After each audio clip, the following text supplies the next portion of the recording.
U.S. President Donald Trump's 90-day entry ban on travelers from 7 majority Muslim countries has European governments scrambling to respond.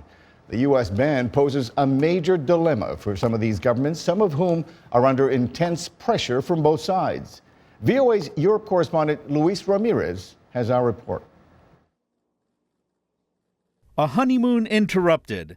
Theresa May had a successful visit with U.S. President Donald Trump and got him to say he supports NATO. But a firestorm awaited her after her Washington visit. May faces angry criticism from the left for not coming out strongly enough against Trump's ban. My message as the Mayor of London is loud and clear. I think the ban is cruel and shameful, and our Prime Minister should not be condoning it. Trump's action is prompting soul-searching among governments across Europe.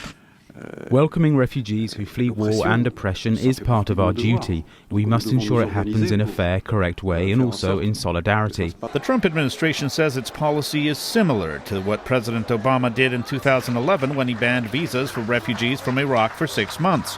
The 7 countries named in Trump's executive order are the same countries previously identified by the Obama administration as sources of terror.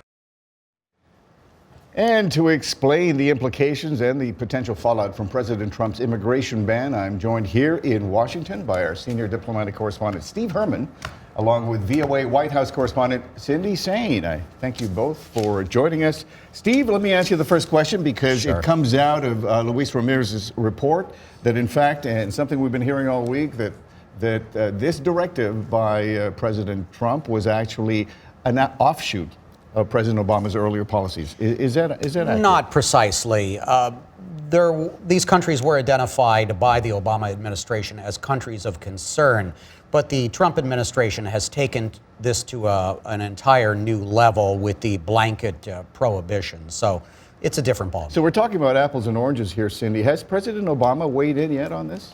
He did. It was the first time. Of course, he's only been out of office for 10 days and went off on a vacation.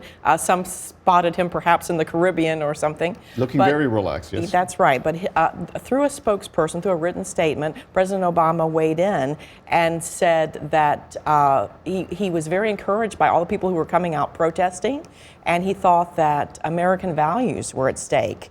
And he said, as far as any comparisons to his administration, that freedom of religion is a basic fundamental right in the United States. Do you expect the president will come out more publicly on this when he does come back? Well, he had said in his final news conference that he was going to try and, be quiet for a while and not weigh in. Which is what a lot of former presidents But he said on subjects such as, and he named a couple, like he said for dreamers, for immigrants who came here and their parents, and for voting rights, for what he called core American values, that he would weigh in. Because his legacy is at stake. Now, Steve, there's also some question as to what to call this. Is this a Muslim ban? I don't think that that's accurate, because the fact is that most Muslims in the world still can legally get visas for the United States, although the administration's gone back and forth, it seems, on a day-to-day basis about whether to use the word ban or not. So,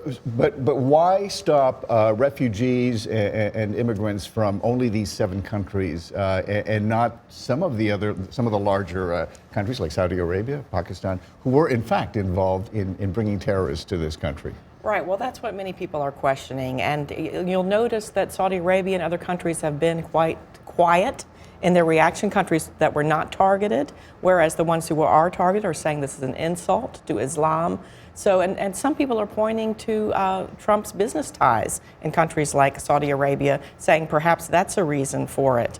And there again, the Obama administration is saying, or the former Obama administration is saying, well, back then we just slowed down Iraqi refugees, and it was because of a concrete case of there being 2 Iraqis in Kentucky who had tried to perform a terror. Steve, that's kind of the cynical view of this policy, is that the reason why some of these other countries were not named is because Trump actually has businesses in some of those countries. Has the Trump administration responded to that? At least that they've criticism? Denied that. They've denied that simply.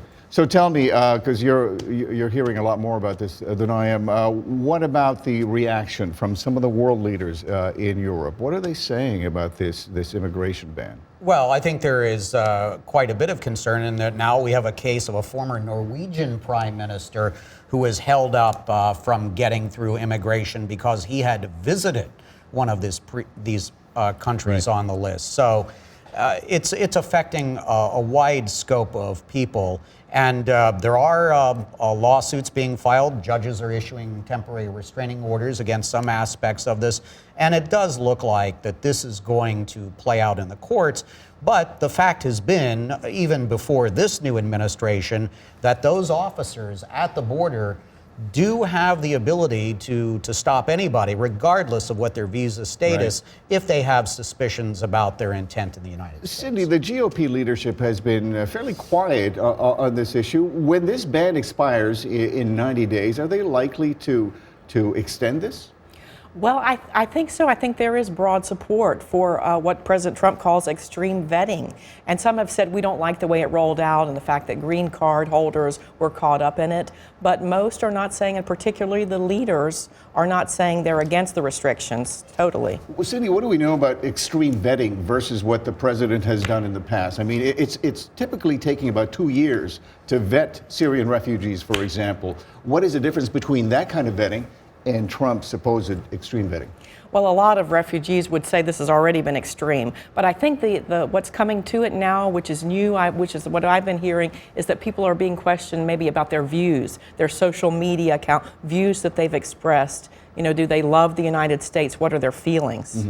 So that's new. So, Steve, you cover the State Department for us. This is a diplomatic channel we're talking to right here. What is the view from the State Department on this immigration ban?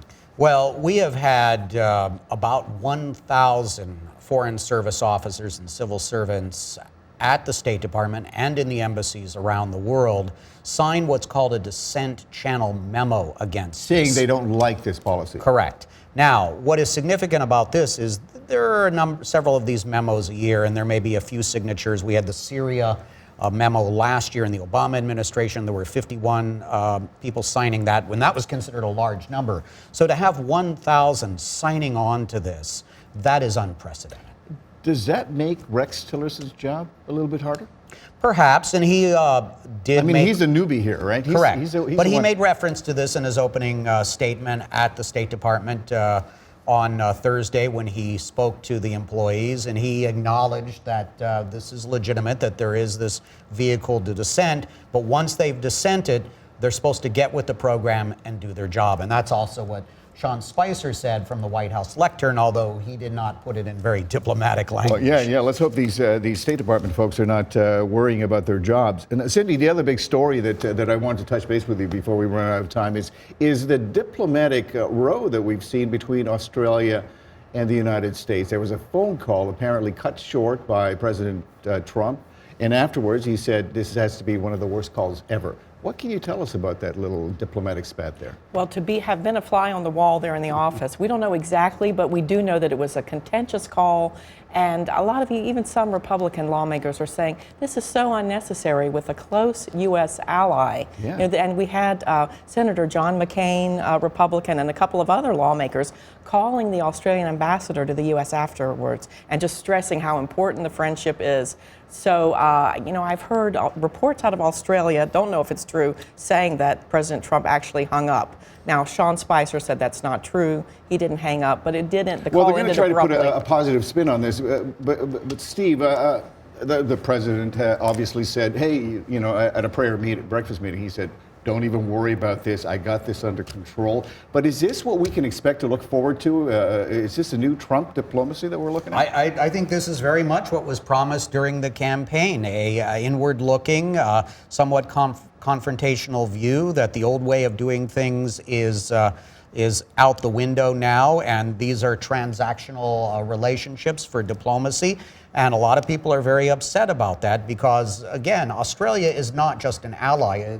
Australia is one of the Five Eyes, one of the countries that we share some of our deepest secrets with, and many people in the defense and intelligence community especially are upset to hear that the Australians are being treated It's been this less way. than 2 weeks, and it's been a very interesting run so far. We've got the rest of the year to go forward to. Yes. So thank you very much, Steve Herman, and thank you, Cindy Saine.